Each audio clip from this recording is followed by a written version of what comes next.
Vendredi 18 décembre 2015, bonsoir à tous. C'est parti pour la première édition de la soirée sur Nyota Télévision. Au sommaire de ce journal, l'appel de l'autorité urbaine à la marche de soutien au dialogue national convoqué par le chef de l'État. La manifestation est prévue pour ce samedi 19 décembre. Et c'est au cours d'une parade militaire organisée au camp Vangu que l'équipe dirigeante du Haut-Katanga a été présentée devant les hommes en uniforme ce vendredi 18 décembre 2015. Madame, Monsieur, bonsoir. Pour commencer ce journal, le maire de Lubumbashi multiplie les réunions avec les cadres de base pour mobiliser les Louchoises et Louchois à prendre part à la marche de soutien au chef de l'État pour avoir convoqué le dialogue entre Congolais. Au terme de la marche de soutien prévue pour ce samedi 18 décembre, le commissaire spécial Félicien Kassongo tiendra un discours, nous dit ici Maurice Mazel. Population yote ya Lubumbashi kwa ile ukimya ya chef de l'État anatuletea, kwa ile kazi iko natumika, kwa ile dialogue anaomba bapolitisia bote baungane naye pamoja, bende pamoja shemu Lubumbashi. Kesho siku ya posho kutakuya marche de soutien, ya kusutenir mbele ya chef de l'État, na kisha kusutenir chef de l'État tunasoutenir chez la population de Lubumbashi dialogue. Inapasha le dialogue ikuya na ile akili yake analeta dialogue, ces populations de Lubumbashi tunasoutenir. Ndio maana kesho kuko marche munene sana mvi ya Lubumbashi. Kila batu watakuwa na makuwa mbalimbali ile batatoka a partir ya 9h30 marche inaanza chez bote ile makuwa ya kuachana bakuruashi batatokea kule na kuloshi batatokea kule kwa mpo ya lisi. Donc ile makuwa yote tutatoka kutembea na discipline mkimoja na kufika paka pa place Moïse Chombe. Ndio pale mnaitaka pa poste ni place Moïse Chombe, pale commissaire spécial wetu baba Félicien Katanga atatupatia message kufatana na ile marche tutatembea kesho. Donc tunaomba tu discipline. Kama wewe kwa kupenda kululewa tuma kampumu uko kufanya desordre, bakia kwa mlango wako, hatutapenda bale bakutroubler ordre public, bale bakuya kutafuta kudéranger boule, babakia kwa manyo. Et au cours d'un point de presse tenu en sa résidence, le président national de l'UNAFEC, Antoine Gabriel Kungwa-Kumwanza, est revenu sur la rencontre des opposants au Sénégal. Il a également rappelé la position de son parti par rapport au dialogue que l'UNAFEC ne soutient pas. Voici un extrait choisi pour vous. Mais c'est une fondation adroite qui est connue de tout le monde, qui apprend les pratiques politiques démocratique. En plus, j'ai suivi les collègues Martin Fayoulou, qui a édifié plus d'une personne. Il est député national. Il est invité par cette fondation. Il écrit au président Minakou justement pour lui dire je vais assister à telle réunion, à tel endroit. Le président Minakou autorise. Il a exhibé même la lettre. Mais la subvention se trouve à quel niveau? C'est ce que nous autres nous dénonçons. Parce que nous voulons jouir de notre liberté. La population a besoin de quoi? Nous sommes à Lubumbashi. Celui qui était là, il a laissé la farine au prix à hauteur de 9 $, le sac de 25 kilos. La population veut voir ce prix-là descendre davantage. Qu'on laisse les vieilles mamans aller calmement vendre leurs broles et autres choses au marché pour faire vivre leur progéniture. Les nouvelles autorités de la province du Haut-Katanga ont été présentées devant les hommes en uniforme au cours d'une parade militaire organisée au camp Vangu ce vendredi. Reportage Augustin, Célestin Muganza et Stéphane Chissou. C'est devant les troupes, les officiers militaires et de la police nationale congolaise que la cérémonie de présentation officielle des nouvelles autorités du Haut-Katanga s'est déroulée vendredi 18 décembre 2015. Après le passage en revue des troupes par le commissaire spécial du Haut-Katanga, le mot de circonstance a été prononcé par le général Philémon Yave, commandant de la 22e région militaire. Ce dernier a présenté aux troupes présentes à cette cérémonie le numéro 1 du Haut-Katanga ainsi que son adjoint Delphin Kassongo Kibale. Dans son mot, l'honorable Félicien Katonga, commissaire spécial du Haut-Katanga, a interpellé les hommes en uniforme au sens patriotique de leur mission, axée plus à la sécurité des personnes et de leurs biens, ainsi que à la sauvegarde de l'intégrité nationale. Bandeko banso, ya mapinga na biso, ya ekolo na biso mbote na bino nyonso.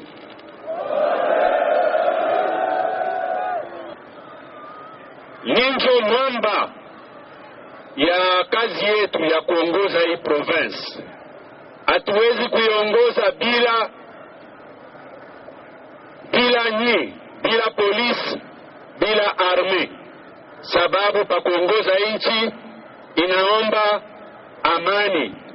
Les unités de la police nationale congolaise et des forces armées de la République démocratique du Congo ont défilé devant le commissaire spécial du Haut-Katanga.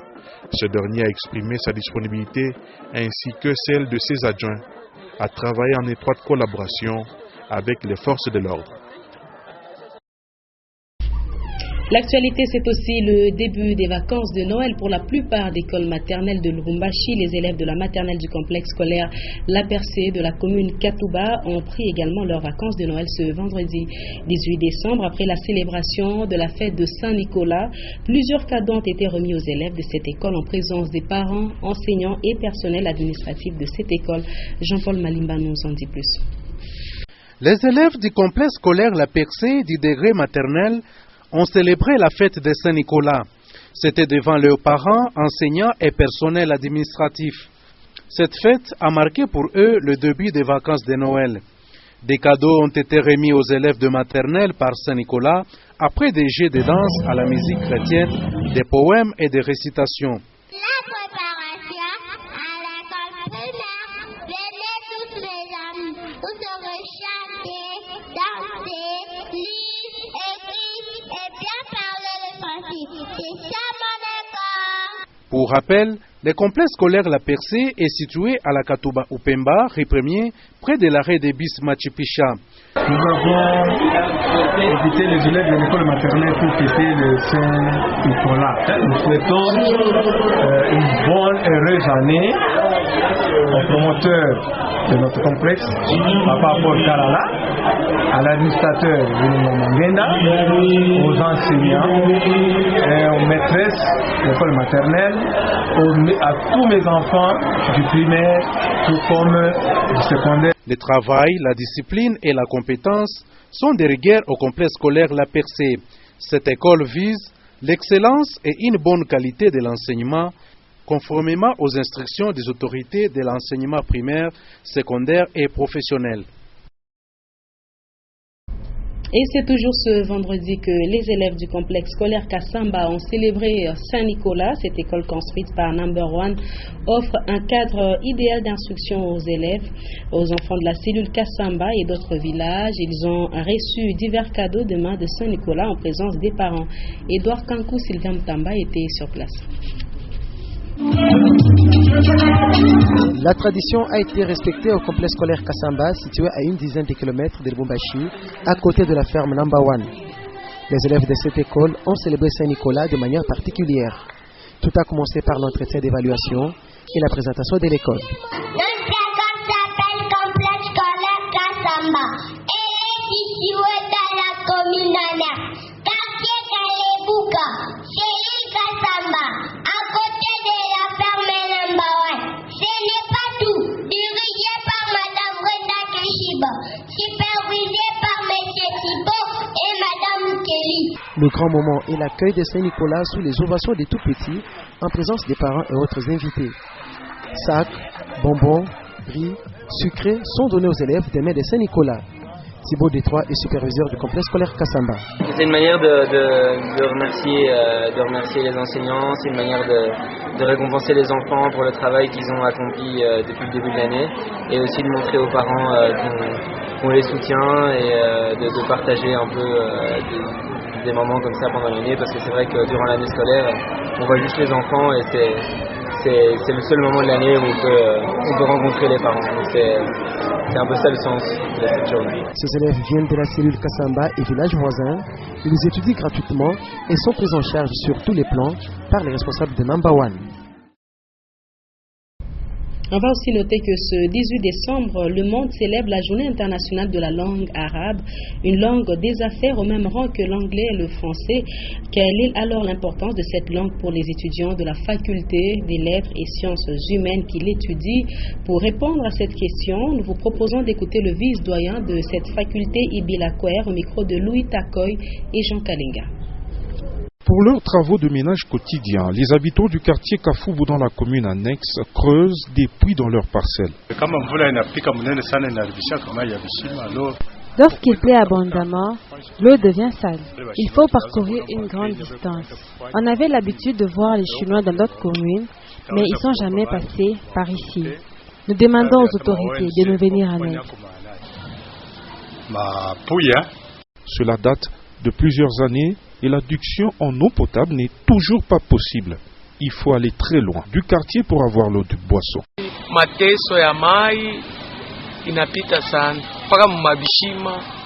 Nous avons souffert à ce qui concerne l'eau. Ça fait de cela 15 ans que nous buvons l'eau de pluie. Pendant la saison sèche, nous souffrons beaucoup. Et il nous faut se réveiller à 2 heures pour avoir de l'eau. Chaque année, nous nous retrouvons dans la même situation.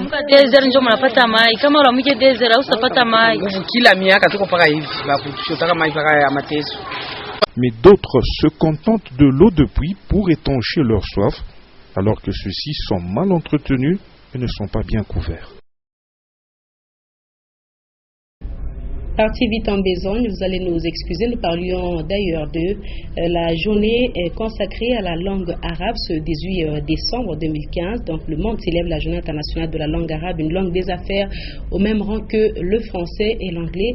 À ce sujet, nous avons posé la question au doyen de la faculté des lettres et sciences humaines, le doyen Ibi Laquer, qui parle de l'importance de la langue arabe. On l'écoute au micro de Louis Takoy et Jean Kalinga. Donc c'est un reportage à suivre dans nos prochaines éditions, nous signale la réalisation. Ces 2 dernières années, le gouvernement Matata Ponyo a pris l'habitude de publier les résultats obtenus dans certains secteurs essentiels de la vie humaine, comme l'espérance de vie, la santé, le produit intérieur brut. Ces 3 critères sont appelés indices de développement humain que le PNUD a eu aussi à saluer cette semaine. Alors que sont-ils exactement? Tentative de réponse dans ce commentaire de Karine Kabongo. Indice statistique composite créé et calculé par le Programme des Nations Unies pour le développement, le PNUD, en 1990 pour évaluer le niveau du développement humain des pays du monde. Un développement qualitatif et pas uniquement économique. L'indice sur le développement humain se fonde sur 3 critères essentiels. Le produit intérieur brut, PIB, la longévité et l'instruction. Et 3 autres indicateurs sont à ajouter, notamment l'espérance de vie à la naissance, l'accès à l'éducation. Là est pris en compte le taux d'alphabétisation des adultes et celui combiné de scolarisation au primaire, secondaire et supérieur. Ce sont donc ces indicateurs qui mesurent le niveau moyen auquel se trouve un pays donné. Et pour le cas de la RDC, ces indicateurs se seraient améliorés, comme par exemple l'espérance de vie, autrefois à 35, a progressé à 58 ans, alors que le pouvoir d'achat par habitant est évalué à $680 américains aujourd'hui, alors qu'il était à moins de $100 américains. Il faut dire également que les indices du développement humain peuvent être aussi utilisés pour remettre en question des choix politiques nationaux. Le gouvernement congolais, par exemple, malgré des chiffres intéressants et encourageants en croissance économique, ne devrait pas dormir sur ses lauriers. Le pouvoir d'achat doit être encore amélioré par la création d'une véritable classe moyenne et la diversification des activités économiques. De nombreux quartiers de la ville de Lubumbashi ne sont pas desservis en énergie électrique. Le cas du quartier Gambela 2 en allant vers l'avenue du Cadastre, difficulté qui dure depuis près de 2 mois. Les précisions de Tatiana Manyonga.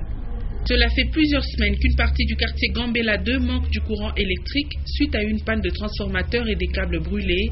Moto ilikuya kako inakuwa busubuhi inaenda kufika magharibi.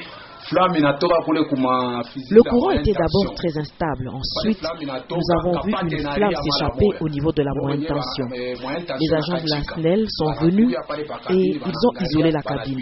Après, ils nous ont dit que le transformateur était complètement abîmé.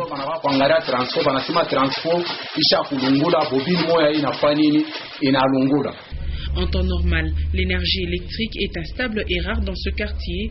Le transformateur subit une charge accrue des ménages, ce qui explique que la desserte n'est jamais de bonne qualité. Nous payons cher pour avoir ce courant électrique et il nous est desservi 10 jours seulement sur l'ensemble du mois. L'obscurité qui s'installe chaque nuit devient à la base de l'insécurité que connaît ce coin depuis un certain temps. À cause de l'obscurité, les motards sont souvent attaqués, des cas de vol sont enregistrés et des coups de feu sont souvent entendus. Récemment, les agents de la Société nationale d'électricité ont retiré le transformateur de la cabine pour réparation. Peut-être d'ici la fin de l'année, les ampoules pourront s'allumer dans ce quartier. Le commissaire spécial du Haut-Katanga et son adjoint sont allés soutenir leurs collègues en charge des questions politiques, administratives et judiciaires, Guylaine Panda Koufoua, qui a perdu son époux il y a quelques jours et qui a été inhumé au cimetière de Sapin 2 ce vendredi. Augustin Célestin Muganza. C'est le vendredi 18 décembre 2015 qu'a été porté en terre Feu Fernand Kipaiko Banza, époux du commissaire spécial adjoint du Haut-Katanga Guylaine Panda Koufoua. Feu Fernand Kipaiko Banza est décédé le 14 décembre 2015 après un accident de circulation survenu sur la route Likasi. Il était jusque-là directeur du département de sondage et génie minier à la Gécamine Likasi. Autorités politico-administratives et militaires, amis, connaissances et membres de famille lui ont rendu les derniers hommages au cours d'une cérémonie organisée au Cercle Mumbunda de la Gécamine. Parmi les personnalités, le commissaire spécial du Haut-Katanga, l'honorable Félicien Katonga, les commissaires spéciaux adjoints du Haut-Katanga et du Haut-Lomami, les honorables députés nationaux, provinciaux et sénateurs. Qui est le signe de votre union avec l'ancien Kipaiko. Désormais, vous n'êtes plus Madame Kipaiko, vous reprenez votre nom de jeune fille. Que le Seigneur vous garde et vous bénisse. Après le dépôt des gerbes des fleurs, l'étape suivante a été les cimetières de Sapin 2, où s'est poursuivi le programme avant la mise en terre de l'illustre disparu.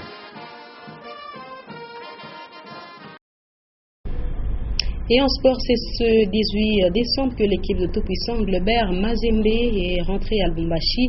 Les Corbeaux sont arrivés sur le coup de 13 heures en provenance du Japon. Pascal Mangala Marmotte. C'est déjà les vacances qui commencent pour les Corbeaux du tout-puissant Mazembe Globert. Près de 3 semaines à se remettre les idées. Joueurs et membres des différents staffs sont au repos après une Coupe du Monde complètement ratée. Le premier match, nous l'avons mal abordé. Par rapport au deuxième match, nous l'avons quand même bien joué. Le premier match, nous avons raté et tout a été raté. Donc, je ne peux dire qu'il faut encourager nos joueurs qui ont été là-bas. Parce que ça, pratiquement, c'est une Coupe du Monde. On ne peut pas aller par 4 chemins. Je peux dire que, normalement, celui qu'on avait fait confiance nous a trahis. Il y a tout de même des bonnes leçons tirées. La majorité des athlètes amenés au Japon étaient novices. Merveille Bopé, Bokadi en fait partie. Ce n'est pas facile de jouer des hautes compétitions comme ça. Dans mon âge, c'est la première fois. J'ai joué une mi-temps, c'est déjà bien pour moi. On a perdu le match, ce n'est pas la fin. On voit la prochaine compétition, ça ira. Bon, pour moi, l'année prochaine, je vais faire des efforts pour prendre la place de titulaire. Je vais faire des efforts à l'entraînement. Je me bats pour être titulaire. Pour rappel, toute la délégation a bel et bien foulé le sol louchois en début d'après-midi de ce vendredi 18 décembre. Mais seul Patrice Carteron a souhaité anticiper ses vacances. L'entraîneur français a piqué directement pour Lille. Ils sont de retour, les Corbeaux du tout-puissant Mazembe Anglebert, sans rien d'intéressant dans la gîtière. Quoi de plus normal que l'accueil soit aussi timide ici à l'aéroport international de la Loano. Un séjour écourté tout aussi parce qu'il fallait s'imposer, notamment en quart de finale contre Hiroshima. Ce n'est pas arrivé. Le deuxième match, ça a été également une défaite. Le TP Mazembe Anglebert pense désormais pour l'année 2016. Il va falloir rester bon, défendre son titre de Ligue des Champions pour espérer une présence, la deuxième consécutive au Japon. Aller chercher les résultats dans la 13e édition de la Coupe du Monde des clubs de la FIFA. Depuis Lubumbashi, Mecha Kayembe, Pascal Mangala pour Nyota Radio et Télévision. Et ceci nous amène à la lecture de quelques articles signés ce jour dans le journal La République paraissant à Kinshasa. C'est la rubrique lue pour vous signée Patricia Anaïs Maoka.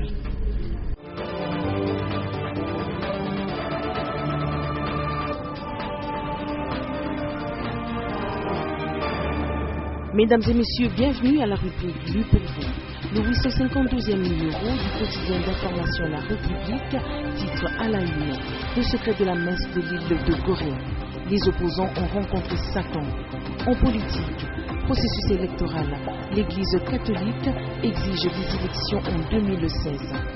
Grève à l'Office congolais de contrôle, la RDC sans heure. Mondial des clubs, à Salé, 2 couronnes et 1 coup dur. Le quotidien mentionne dans Point Chaud le secret de la messe de l'île de Gorée. Les opposants ont rencontré Satan. La dernière rencontre des opposants congolais au Sénégal divise encore les esprits au pays. L'opinion est partagée entre les souteneurs de cette rencontre qui rentre dans le cadre de la liberté d'un chacun de se mouvoir et de s'abreuver dans la calebasse de son choix.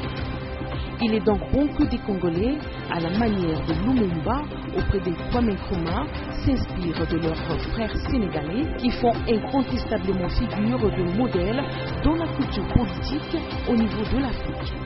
Posé, des Congolais reprochent aux pèlerins de Dakar d'être partis concocter un plan diabolique contre les institutions dont les animateurs sont issus des élections démocratiquement organisées au pays.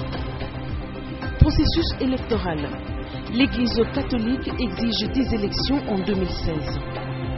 À moins de 12 mois des présidentielles, les prélats congolais exhortent le gouvernement à dégager en toute urgence les ressources nécessaires pour les scrutins. L'Église catholique congolaise dit avoir reçu des informations selon lesquelles les moyens n'ont pas été dégagés pour le financement des élections. Ainsi, elle exhorte le gouvernement à rendre disponibles les ressources nécessaires à la Commission électorale nationale indépendante. Selon l'abbé André Massingana, secrétaire général adjoint de la conférence épiscopale, qui a présenté le rapport d'observation préélectorale de cette institution, la RDC a tenu des élections générales en 2011.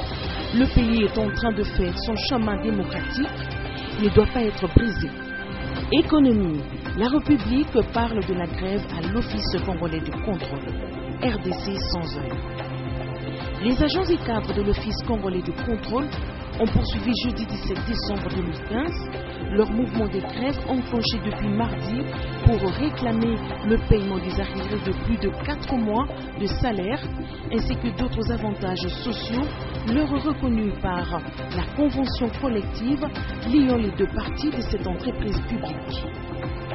Enfin en sport, mondial des clubs, à Salé 2 couronnes et 1 coup dur. Pour un mois de décembre, la température est actuellement très agréable à Osaka, mais y avoir certains joueurs du TP Mazembe quitter le stade Nagai en mitouflé dans des couvertures. Cette douceur est toute relative. La République mentionne le TP Mazembe n'a pas fait honneur à son nom. L'attaquant Roger Assalé en est conscient. D'abord, il fait froid, ça a été difficile, lâche l'Ivoirien au micro de FIFA. C'est tout pour aujourd'hui et à la prochaine.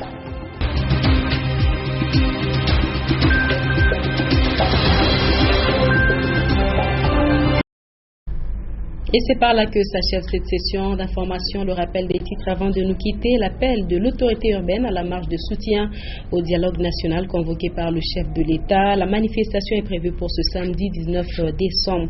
C'est au cours d'une parade militaire organisée au camp Vangu que l'équipe dirigeante du Haut-Katanga a été présentée devant les hommes en uniforme ce vendredi 18 décembre.